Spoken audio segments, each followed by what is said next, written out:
Welcome everyone to episode 5 of our French Revolution series Révolution, where Paris roared with new voices and defiance. In September 1789, citizens shaped democracy through local assemblies, while journalists like Jean-Paul Marat lit up debates. But Louis XVI's refusal to sign key reforms sparked outrage. By October, a lavish banquet at Versailles shocked the city, and thousands of women marched to face the king. From open speeches at Palais Royal to a palace under siege would push Parisians to bring the royal family back. Join us to explore these tense weeks, featuring Lafayette's role, Marat's words, and a march that changed France. In Paris, the Commune, the city council, promoted a system of direct democracy. It established 48 local assemblies following the divisions of the Estates General, districts like Saint-Marcel, Saint-Antoine, Saint-Germain-des-Prés. Each had its own battalions in the city armed forces, now named the National Guard, led by the Marquis de Lafayette, a noble deputy who supported the revolution, yet stayed loyal to the king. These steps raised a pressing question. Who should have the right to vote?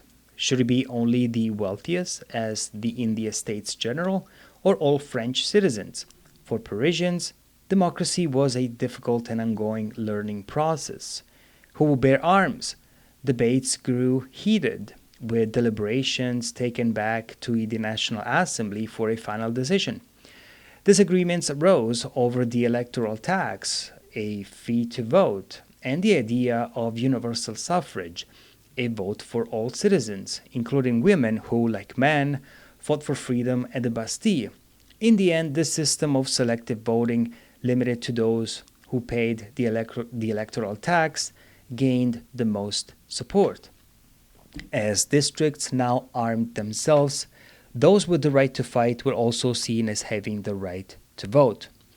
Later, the 1791 Constitution of France set a system of census suffrage, splitting citizens into active and passive groups. Only active citizens, men over 25, who paid a set amount of direct taxes, could vote, leaving out poor working men and all women. But after the monarchy fell in August 1792, this is much later, the National Convention, a new assembly, brought universal male suffrage, letting all men over 21 vote, no matter their wealth or taxes. This was the first time in France that voting rights ignored poverty limits. Yet, the 1795 Constitution, forming the Directory government, turned back to limiting votes to property owners. Universal male suffrage waited until 1848, the 1848 Revolution, when the Second Republic gave all men the vote, ending restrictive rules against past regimes. Unfortunately, it wasn't until 1944 that women in France were finally granted the right to vote, and they cast their votes for the first time in April 1945. Now, getting back to 1789, the Article 11 of the Declaration of the Rights of Man says, "Every citizen may speak, write, and print freely." No more royal censorship meant clandestine pamphlets were printed at night. Newspapers began to multiply, a clear sign of change in society. In a kingdom where most were illiterate, opinions often spread by words of mouth, carrying new ideas far. The Palais Royal gardens were an extraordinary place then, a hotbed of patriotism where no one needed permission to speak. Anyone could climb onto a chair and share their views. If the crowd cheered, they wrote their speech for publication. If opposed, they stepped down. Yet a serious threat hung over this new freedom: Louis XVI's veto power. The king refused to approve the August 4 abolition of feudal privileges and hesitated to fully endorse the Declaration of the Rights of Man and of the Citizen, adopted on August 26, directly challenging the achievements of the revolution. The people had the feeling that they were about to be robbed of their victory, and by September, the tension was at its peak. when on October 1st, 1789, a grand banquet was held at Versailles to celebrate the troops just returned from Flanders. The journalist Antoine-Joseph Gorsas was stunned by what he saw. He published this account the following day, an article that spread through the city like wildfire. The hall was illuminated as it is during the most solemn festivals. The most beautiful women of court of the city formed the most attractive scene. It was enchanting. During the dinner, the assembly of nobles raised their glasses to toast the king and queen, the dauphin's lord, and the entire royal family. An officer, while pouring wine for a soldier, said, "Drink to the health of the king, our master, and recognize no one else." At that point, an officer shouted to the assembly, "Away with the colored cockades! Everyone put on the black cockade of the queen, the only one we recognized." 4 days after the banquet at Versailles, on October 5th, thousands of women, enraged by the shortage of bread in Paris, gathered in the square at the Hôtel de Ville.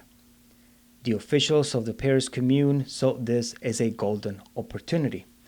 What if the women marching to Versailles asked the king not only for bread, but also for his signature on the decrees to abolish privileges? Hundreds of women joined the march.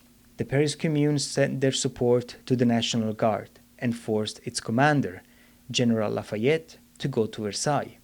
Despite his reluctance, after several hours of walking, a delegation was received by the king, who made vague promises. This was not enough for the women of Paris, who took control of the National Assembly and then besieged the palace all night.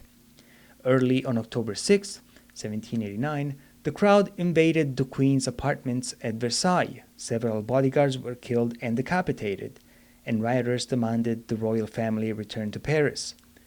General Lafayette saw the danger rising and convinced Louis XVI and Marie Antoinette that leaving Versailles was their only path. As cannons roared to signal the Parisians' triumph, the royal family headed to the capital. Louis XVI and Marie Antoinette settled into Tuileries, an old royal palace, soon joined by the National Assembly in the Salle du Manège, a nearby riding hall. Yet, that autumn, despite the Versailles victory, suburban Parisians faced disappointments. In the Salle du Manège, the assembly chose a voting system for men who pay taxes, ignoring reformers like Maximilien Robespierre, who argued, "How can we claim the nation is sovereign when most people are deprived of rights that make up sovereignty? If a minority rules and the majority is subjugated, we face a new aristocracy, the worst kind, the aristocracy of the rich." As a direct response to the growing street demonstrations and the October days, and to curb public anger, the National Constituent Assembly declared martial law. No one could carry weapons, and a red flag on the town hall meant assemblies were banned, with execution as the penalty.